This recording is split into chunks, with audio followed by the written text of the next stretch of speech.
Standard deviation plus OTE printed over 62 RR today and almost 1,000 points. A lot of people have been asking how I actually use standard deviation plus OTE, so I figured I'd spend today creating a video teaching you how. To start off, let me go ahead and clear everything off of my charts and explain exactly how to draw out standard deviation. So the idea behind standard deviation is that we have accumulation like this, we get a manipulation. This is accumulation, manipulation, and then we start getting the distribution. In order to use standard deviation, you need to be able to understand the power of 3, or AMD, as best as you can. So in this scenario, you can see that we have accumulation, manipulation, distribution. But where do you actually draw your standard deviation? The way you're supposed to draw your standard deviation is you grab the deepest part of the whole move, which in this case would be right here, obviously, and you would draw out the manipulation leg which manipulated these lows. So in this case, the manipulation happened on this leg right here, which means this will be your leg that you draw your standard deviation on. What this does is it projects how far the distribution of this AMD cycle will continue, so that you could try to use these standard deviation levels to actually take the reversal and take it back down. I know it's easy in hindsight when I'm drawing it out myself, so let me go ahead and show you some real-world examples here on the chart. So for this example right here, we have this move right here. Now I am on replay mode, so everything is already played out, so it's easy for me to pick and choose which leg I'm actually using, but this is how you're supposed to draw it. You take this move right here. You take the deepest manipulation leg and you draw your standard deviation off of it. Right here, if I zoom in close enough, you can see the deepest leg would be this right here. So what we do is we grab our fib tool and we draw the standard deviation right here on this leg from low to high. This now is going to project how far the distribution will actually go before reversing and invalidating this AMD cycle. From here, if I go ahead and draw out each of the standard deviation levels, starting with -2, going all the way to -3, and I go ahead and let the charts play out, you can see we top tick right here at -3, and we get a 1,000 point move straight down. This actually gave a perfect standard deviation plus OTE entry, which I'll go over in a second, but I want to show you more examples of how to play standard deviation. Another example is this move right here. Now, how do we draw our standard deviation? I'm just using this curve tool to explain the deepest part of the manipulation. I don't actually use this. I actually hate this tool, but it's the easiest way for me to explain exactly where to draw it. So you take the deepest part of this move right here, which would obviously be this right here. We go ahead and we zoom in to find the last and deepest manipulation leg in this AMD cycle. I'll go ahead and grab my fib tool and we will draw out standard deviation right here because this is the last manipulation leg of this move. This is the deepest manipulation of this move. From here, you can see that -2 was respected pretty much to the tick, which if you miss this move right here, you could wait for a later level to be tapped because this actually validates the level that we used our standard deviation on. So from here, if you want to see the high of this move, what actually topped out, we draw out -4.5 standard deviation, ended up being a top tick. And if I go over here and zoom all the way out, from high to low, I think we moved, let's see, 200 points off of that level. This wasn't a perfect top tick, but it's a good explanation on how to actually draw your standard deviation.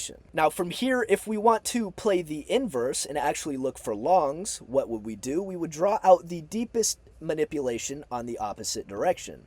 I'll go ahead and use this tool right here for my explanation. The deepest point would be this leg right here. I'll go ahead and grab my standard deviation, draw it right here. I actually missed, but we'll draw it right here on this leg. And from right here, we can see that on -4.5, we bottom ticked this whole move. Now, there is actually an exception on how to draw your standard deviation, because on a move like this, where there is no last manipulation leg besides this whole entire leg right here, if we want to draw a standard deviation level on the low of this AMD cycle, we can't draw it from up here, can we? Well, at least not if we want to get the lower time frame move. So what we do is we actually actually draw it on the first distribution leg, which would be this right here. Now this only applies if there is not a last manipulation leg. In this case, the only place to actually draw the standard deviation is the first distribution leg. We'll go ahead and see what actually happened. This right here was not a perfect top tick on -3, but this is the level that I would use. A lot of people actually add -3.5 to their chart. I'll go ahead and add that really quick just for an example. If I go ahead and draw that out and pull this up to -3.5, you can see this was pretty much a top tick move from the first distribution leg as well. Once again, I'll go ahead over here.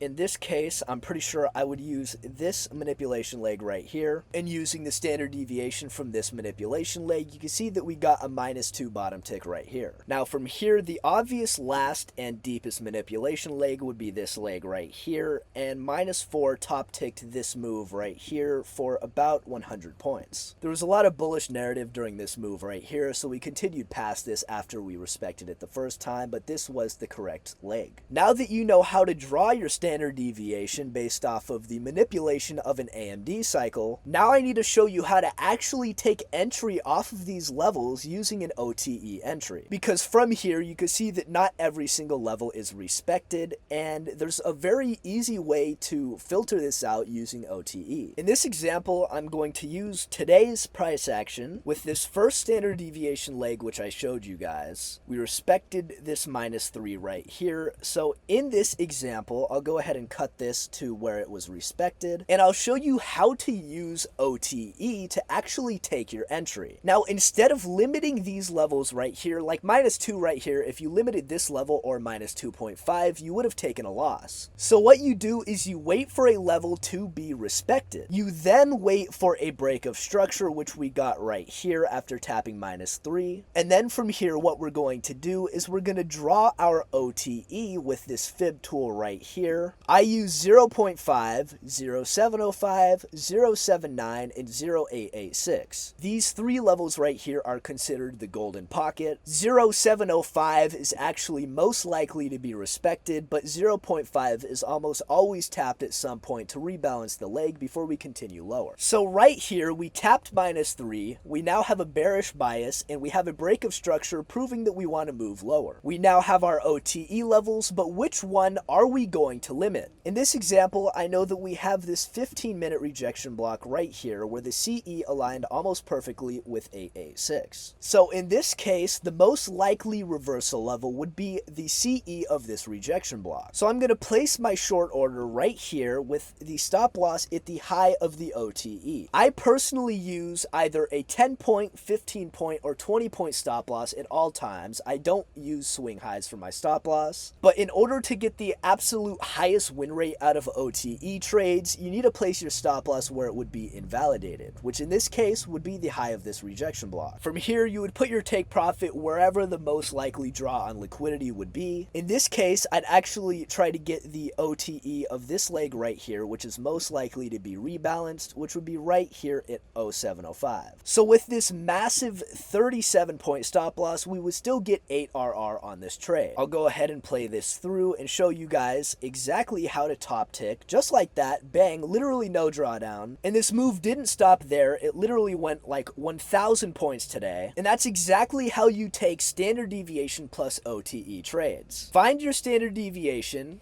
Higher time frame is most likely to be respected, but if you're taking a lower time frame move, you would draw on the lower time frame. You take the deepest manipulation leg, or if there is not a manipulation leg, you will take the first distribution leg. You'll wait for a level to be respected and give a break of structure, and then you'll draw your OTE. Before you limit order one of these levels, you make sure you find out which one is most likely to be the reversal level using PD arrays or rejection blocks and anything of the sort. You then set your limit order at the most likely reversal level at OTE, and then you set your take profit pretty much wherever the most likely draw on liquidity is to be hit. If you guys don't want to have to draw the standard deviation levels or verify the other levels with, say, gamma exposure or aligning PD arrays or anything else, I'm going to show you guys what I just posted in my free Discord. So every day here in my technical analysis channel, I send my markups with all of my levels that I plan on trading off of. And I send these levels levels a day beforehand, not 5 minutes. I don't alert you when they are tapped. I literally send these a day prior to them being presented. For an example, here on the 22nd of the 6th month of the year, I sent this markup right here. This is not replay mode, and this is sent a day prior to the levels being tapped. I sent 3 levels. This -4 level for shorts, this level right here for longs, along with -4 for longs too. Later on that day, you could see that -4, the same level here at 30,824, was a top tick entry. The very next day, I sent these 2 levels right here, one at 3038 and one at 29957. I sent this the same day I sent this markup, just at night after the levels were presented at 10:55 p.m. The next day on the 23rd, you can see that these levels played out perfectly, and I made over $2,000 on this trade. If I scroll down here to the 25th at 1:14 a.m., you can see I sent this markup right here with 3 short levels. One at 246, one at 312, and one at 464. I sent this on the 25th at 1:14 a.m., which is 4:14 a.m. New York time. And at 4:20 p.m.,